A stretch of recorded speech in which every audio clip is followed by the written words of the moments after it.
Good morning, 8th grade. We're going to have a quick review to get you ready for your quiz.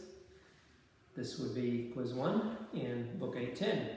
So if you'll please grab your language arts book and you want to turn it to that quiz check, and that would be, if I can find it, page 15. So turn to page 15. So your quiz today will consist of primarily 3 things.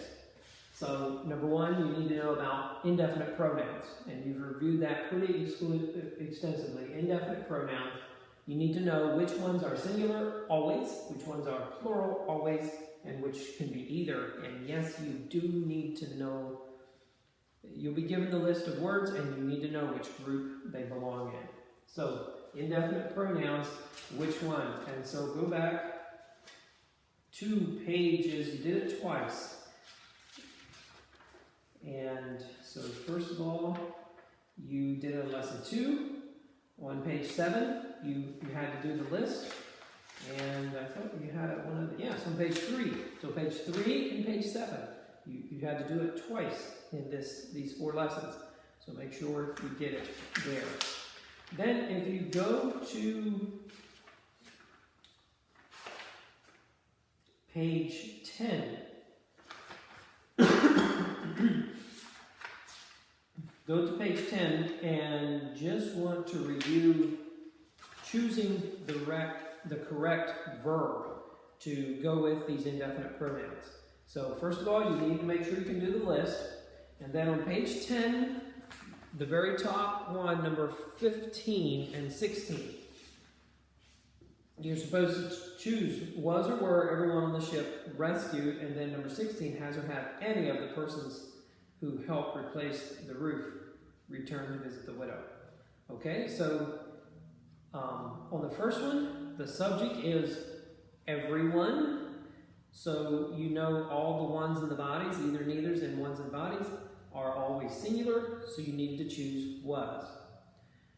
Number 16, the subject of the sentence is Annie. And Annie, as you know, is in the either list. So there you have to go by the object of preposition that follows it, of the persons.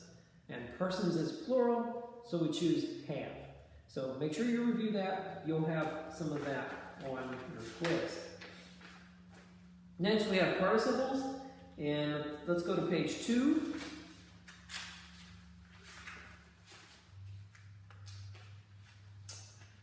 Okay, page 2, and we are looking at number 16, 17, and 18. Being able to find participles. So let's remember, participles are verbals, so they're verbs that are being used as another part of speech, and participles are those verbs that are used as adjectives. Often they follow the noun or pronoun they're modifying. They'll end in ed, t, ing, things like that. So if you're on page 2 of your light unit, number 16, 17, and 18, growing up in India. Now I just said they often come after. They can come before too, because this one does. Growing up in India, Ida, determined. Ida is the subject, and growing up in India modifies her. Modifies Ida. Growing is the participle. Growing up in India, the participial phrase. By the way, you pronounce that word 2 different ways. It's a participle, I think I'm right, if it's a noun, if you just talk about a participle. But if you use it as an adjective, so when you say participial phrase, you say participial. I don't know why, but that's how it is. Okay, number 17. Ida, satisfied with her life in the United States. So here again we have Ida, and satisfied, ends in ed, modifies Ida. Satisfied could be a verb, but in this case it's being used to modify, to describe Ida. So satisfied with her life in the United States would be the whole phrase. Alright, so review how you find those. Now, you also need to know how to diagram those, and I had it somewhere. Yes, go to page 11. Okay, page 11. Top of the page, number 29, you have an example of diagramming participles. So just remember, on my chalk here, just remember participles always go under the noun and pronoun, they modify, and you put the verb part of the first part of the word on this line and the last part of the word on this line. Okay, so in that, the red bud blooming along the roadside, I'm on number 29 on page 11. Blooming describes the red bud. So you had red bud as the subject, and then you would have done it this way. Blooming.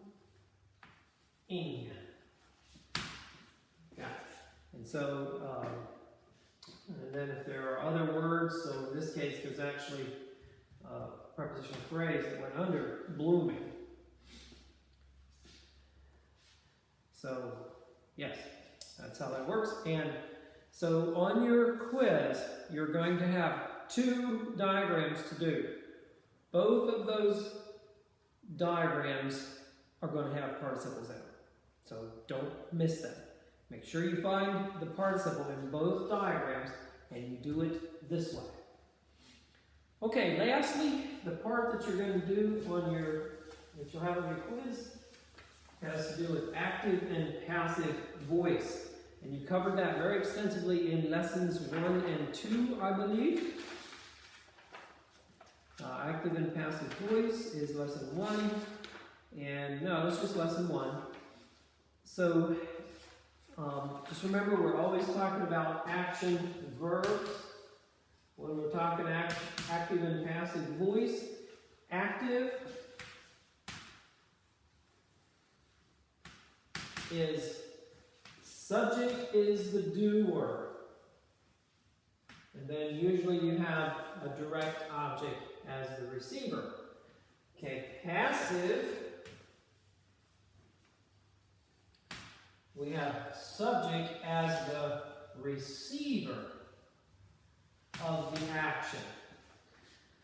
Okay, so let's look at some examples. Go back to lesson 1, and you have numbers 1 through 7. You were supposed to write active or passive. So number 1 on page 1, Michael introduced his cousin Kendrick to us boys. Okay, so the verb is introduced. Who did the introducing? Michael. So he's the doer, and he is also the subject. Okay, number 2, the meetings have been advertised throughout the area. So the verb have been advertised. Who did the advertising? Well, in this case, you don't know. You don't even know the doer. But who or what was being advertised? Who received the advertising? The meeting. So the meeting is the subject, and it's receiving the action. So it's passive voice. Now, you need to know how to flip sentences, rewrite sentences. So 8, 9, and 10 of lesson 1, page 2. Make sure you review that well, because you're going to need that on your quiz. So, number 8, the gospel was carried to the Algonquin Indians of Massachusetts by John Eliot. So that's a passive voice sentence. The gospel is the receiver of the action. That's what was being carried. The doer is John Eliot. So to make that an active voice, you should have written it, John Eliot carried the gospel to the Algonquin Indians of Massachusetts. So need to be turned around. Now, number 9, you have an active voice sentence. Harold Kaufman, Harold Kaufman established Mennonite air missions in Guatemala in 1971. So, Harold Kaufman's the doer, and Mennonite air missions, the receiver. So if you turn it around, you could write something like, in 1971, Mennonite air missions was established in Guatemala by Harold Kaufman. So, okay, study that well. So yes, once again, you need to know about indefinite pronouns, you need to know about participles and participle phrases and how to diagram them, and you need to know about active and passive voice. If you got that, you're ready for the quiz. So ask your mom or dad for your quiz and go at it. Thank you.